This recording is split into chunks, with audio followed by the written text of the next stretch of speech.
Bonjour les signes d'air, bienvenue à vous. Merci d'être là pour votre message du jour. On commence de suite par les Gémeaux et je vais prendre un message de la déesse, d'une déesse africaine. Et je vous lirai le petit texte. Alors, quelle déesse a un message pour vous les Gémeaux pour aujourd'hui? Merci. Alors, on a la déesse Azazia. Je vais regarder la numéro 16 qui parle de joie. Donc, une belle énergie. Déesse de la joie. L'origine, c'est le peuple Ashanti du Ghana. L'élément, c'est la brousse. Joyeuse grand-mère célébrée comme la mère terre, la déesse Azazia régit la vie et la mort. Son énergie est aimante, fertile et nourricière, et son nom est invoqué lors des transitions majeures de la vie. La guidance. Votre bonheur est important, la joie est sacrée. Votre rire arrose la terre. L'incarnation. Vous méritez d'être heureux, heureuse. Vous pouvez vous sentir bien en toute sécurité. Autorisez-vous à ressentir de la joie sans aucune limite. C'est l'amour de soi. Votre bonheur n'a pas besoin de ressembler à celui des autres. Si vous ne pouvez l'imaginer, vous ne pourrez pas le vivre. Pause de thérapie par le rire. Fermez les yeux et visualisez-vous rempli de joie. Maintenant, riez avec la bouche et les yeux grands ouverts. Essayez cette pratique pour libérer les endorphines qui vous font du bien.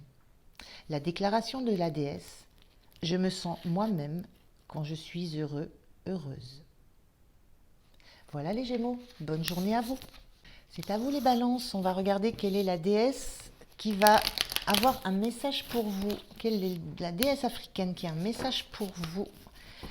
De quoi elle veut vous parler aujourd'hui? Qu'est-ce qui va résonner en vous? Allez, on regarde, quelle est la déesse? Eh bien la voilà. C'est la déesse Mami Wata qui parle de vulnérabilité émotionnelle. Alors, c'est la carte 30. Alors, Mami Wata, déesse de la vulnérabilité émotionnelle. Origine, la diaspora, l'élément, c'est l'eau.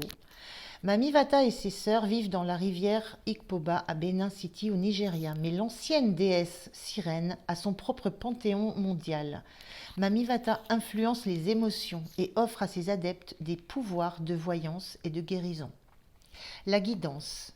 Ne vous cachez plus. La vulnérabilité émotionnelle que vous évitez est un super pouvoir, pas une honte. L'incarnation. Se mettre à nu émotionnellement signifie être suffisamment vulnérable pour que notre essence soit visible. La vulnérabilité est une force, non une faiblesse. Entraînez-vous à être transparent, transparente. Commencez par les personnes les plus proches de vous. Pardon. Dites, je n'ai pas montré toute ma personnalité, mais je commence aujourd'hui. Ayez le courage de ressentir et d'exprimer vos émotions sans essayer de ménager les autres. Dites votre vérité, partagez votre histoire, cultivez l'appréciation de la vulnérabilité chez les autres. Habituez-vous à vous sentir mal à l'aise et à déranger les autres. La déclaration de la déesse, j'ai le courage d'être vulnérable. Voilà pour vous les balances, bonne journée. C'est à vous les Verseaux, on va regarder quelle est la déesse qui a un message pour vous aujourd'hui. Et quel est ce message? À quoi on veut vous faire... Qu'est-ce qu'on veut vous faire ressentir? À quoi on veut vous faire...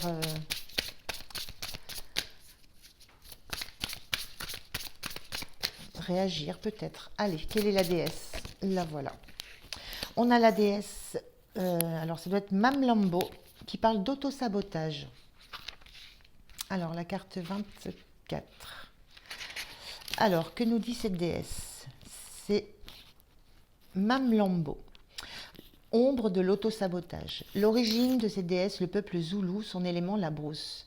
Mamlambo, souvent appelée le monstre, est la déesse zoulou des rivières, dévoreuse de cerveaux, qui vit dans l'eau et possède un cœur de serpent. Un corps de serpent, pardon. La guidance sombre de Mamlambo. Vous vous tenez à l'écart de vos dons. Quelle douleur ancienne essayez-vous de refouler, d'engourdir ou d'ignorer? Qu'est-ce que votre auto-sabotage vous aide à éviter? L'incarnation. Votre saboteur, saboteuse intérieure est malin ou maligne. Des schémas de comportement attirants bloquent votre avancée et votre pouvoir.